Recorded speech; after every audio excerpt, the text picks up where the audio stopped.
তেল মাফিয়াদের সাথে কিছু সংখ্যক পুলিশের সম্পর্ক অত্যন্ত গভীর, তা আবারও প্রমাণ হলো শান্তিরবাজার মহকুমার বাইখোড়া আলুর গোডাউন সংলগ্ন এলাকার একটি ঘটনা থেকে। দিন দুপুরে পুলিশের সরকারি গাড়ি থেকে তেল বের করে তেল চোরাকারবারির হাতে তুলে দিচ্ছে এক পুলিশ কর্মী, যা সংবাদ মাধ্যমের ক্যামেরা বন্দী হলো। বাইখোড়া লোকজনের অভিযোগ, বছরের পর বছর ধরেই তেল মাফিয়াদের গোপন মদত যোগাচ্ছে প্রশাসনের কিছু কর্মী।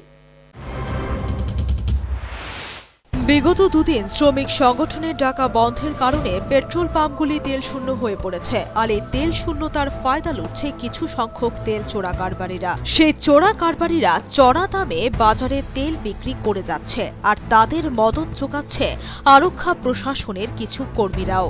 এমনটাই অভিযোগ বাইখোড়াবাসীদের। তাদের অভিযোগের সত্যতা সংবাদ মাধ্যমের ক্যামেরাবন্দি হল বৃহস্পতিবার পুলিশের TR01C0865 নম্বরের গাড়ি থেকে তেল বের করে তেল মাফিয়ার হাতে তুলে দিচ্ছে পুলিশের গাড়ি চালক। সংবাদ প্রতিনিধি তাকে এ বিষয়ে জিজ্ঞাসাবাদ করলে তিনি জানান, তেল বিক্রেতার সাথে তার পরিচিতি বহুদিন। সেই সম্পর্কের সুবাদে তিনি বহুদিন আগে গাড়িতে তেল না থাকায় ওই ব্যক্তির কাছ থেকে তেল নিয়েছিলেন। ধার নেওয়া তেল ফেরত দিতেই তিনি গাড়ি থেকে তেল বের করেছেন।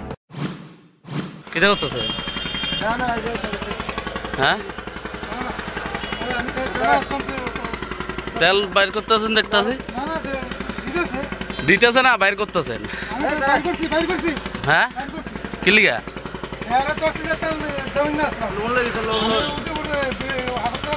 হ্যাঁ, বিক্রি করে। তা আপনি আগরতলার গাড়ি আপনি এখান থেকে এনে বাইর করতেছেন?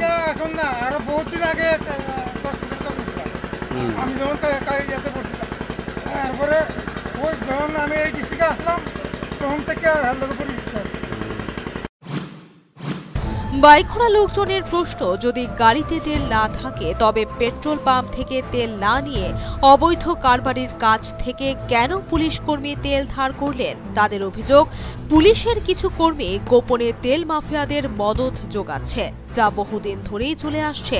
এখন দেখার বিষয়, ঘটনা প্রকাশ্যে আসার পর প্রশাসন কি পদক্ষেপ গ্রহণ করে। Bureau report, news vanguard.